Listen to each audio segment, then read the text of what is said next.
ನೋಡಿ, ಅದು ರಾಜಕೀಯ.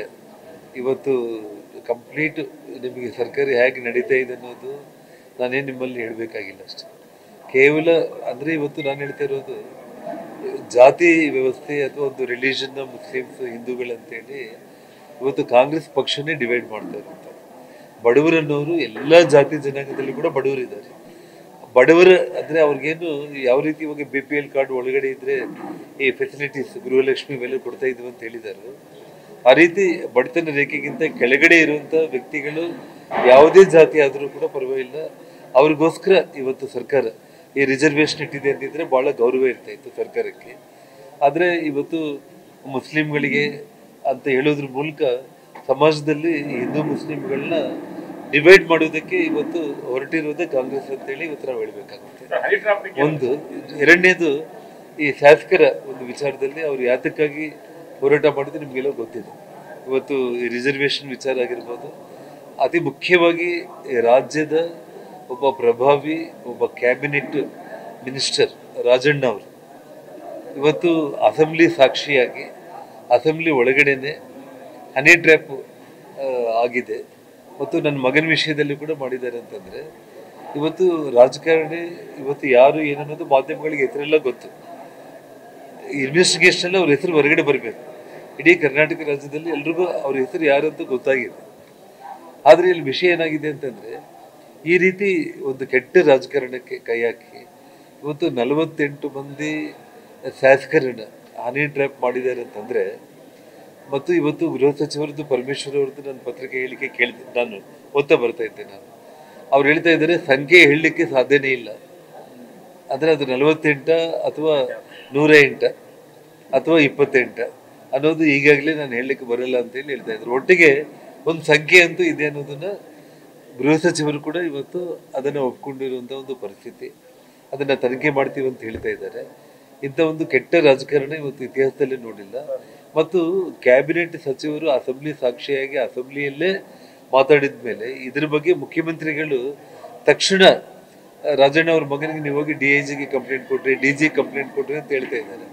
ಅವ್ರು ಇಮ್ಮಿಡಿಯೇಟ್ ಆಗಿ ಒಂದು ಸ್ಪೆಷಲ್ ಇನ್ವೆಸ್ಟಿಗೇಷನ್ ಟೀಮ್ನ ಒಬ್ಬ ಹೈಕೋರ್ಟ್ ಜಡ್ಜ್, ಸಿಟ್ಟಿಂಗ್ ಜಡ್ಜ್ ಅವ್ರ ನೇತೃತ್ವದಲ್ಲಿ ಆಗ್ತಾ ಇದ್ರ ಅಥವಾ CBIಗೆ ರೆಕಮೆಂಡ್ ಮಾಡೋದ ಅನ್ನೋದ್ರ ಬಗ್ಗೆ ಅವ್ರು ಮಾತಾಡಿಲ್ದಂಗೆ ಜಸ್ಟ್ ಅಂದರೆ ಅವರವರಲ್ಲೇ ಅಂದರೆ ಒಬ್ಬರನ್ನೊಬ್ಬರು ಮುಗಿಸ್ಕೊಳ್ಳೋದಕ್ಕೆ ಇದನ್ನ ಈ ರೀತಿ ಬಳಸ್ಕೊಂಡ್ಬಿಟ್ಟು ರಾಜಕೀಯ ಮಾಡ್ಕೊತಾ ಇದ್ದಾರೆ.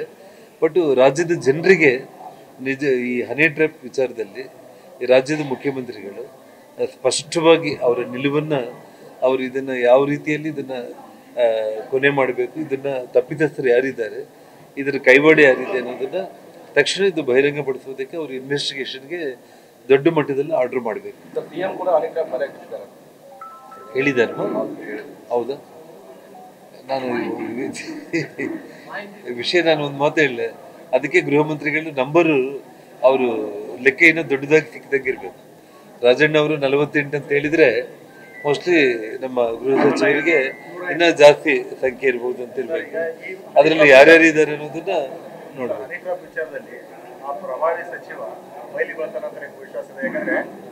ಅವರು ಸಚಿವರ ಮೇಲೇನೆ ಹನಿ ಟ್ರ್ಯಾಪ್ ಪ್ರಯೋಗ ಮಾಡಿದ್ರು, ಮತ್ತೆ ಅದೇ ಕ್ಯಾಬಿನೆಟ್ ಅಲ್ಲಿ ತೆಗೆದು ಸಚಿವರೇ ಮಾಡಿರ್ತಕ್ಕಂಥದ್ದು. ಹೀಗಾಗಿ ತಮ್ಮ ಲೋಪದೋಷಗಳನ್ನ ಮುಚ್ಚಿಟ್ಟುಕೊಳ್ಳಿಕ್ಕೆ ಸರ್ಕಾರದವರು ಯತ್ನ ಮಾಡ್ತಾರೆ ಹೊರತು ಈ ಪ್ರಕರಣದಲ್ಲಿ ನೀವ್ಯಾಕೆ ಪ್ರಬಲವಾಗಿ ಹೋರಾಟ ಮಾಡ್ತಾರೆ? ನಮ್ಮ ಭಾರತೀಯ ಜನತಾ ಪಕ್ಷದ ನಾಯಕರ ಕಡೆಯಿಂದ ನಾವೆಲ್ಲರೂ ಕೂಡ ಅಧ್ಯಕ್ಷರು ವಿಜೇಂದ್ರ ಅವ್ರ ಜೊತೆಯಲ್ಲೂ ಮಾತಾಡ್ಬಿಟ್ಟು ಏನಾದರೂ ಇದ್ರ ವಿಷಯದಲ್ಲಿ ಒಂದು ಪಬ್ಲಿಕ್ ಇಂಟ್ರೆಸ್ಟ್ ಲಿಟಿಗೇಷನ್ಗೆ ಅವಶ್ಯಕತೆ ಅಂದರೆ ಅವಕಾಶ ಇದೆ ಅನ್ನೋದನ್ನು ಕೂಡ ನಾವು ನೋಡ್ಬೋದು. ಪಾರ್ಟಿ ಇದ್ರ ಬಗ್ಗೆ ಪರಿಶೀಲನೆ ಮಾಡ್ತಾ ಇದೆ. ಅಧ್ಯಕ್ಷರು ಇದ್ರ ಬಗ್ಗೆ ಶೀಘ್ರದಲ್ಲೇ ಅವರು ಒಂದು ನಿರ್ಣಯ ತಗೊಳ್ತಾರೆ ಈ ಹೋರಾಟದ ಬಗ್ಗೆ. ಯಾವ ಕಡೆ ಕಟ್ ಮಾಡ್ತಾ ಇಲ್ಲಮ್ಮ,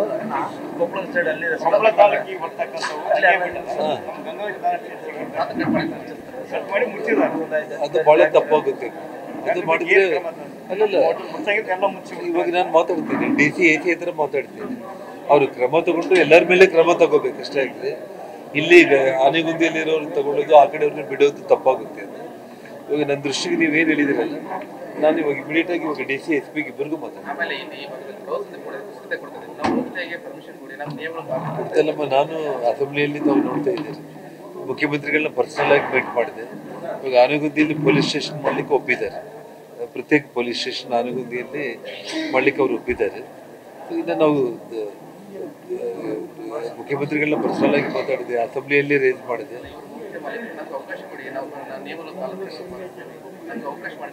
ಅದನ್ನು ನಾನು ಇವಾಗ DCSP ಹತ್ರ ಮಾತಾಡ್ಬಿಟ್ಟು ವಿತಿನ್ 2 days ಅದನ್ನು ಶಾರ್ಟ್ ಔಟ್ ಮಾಡಿದೆ.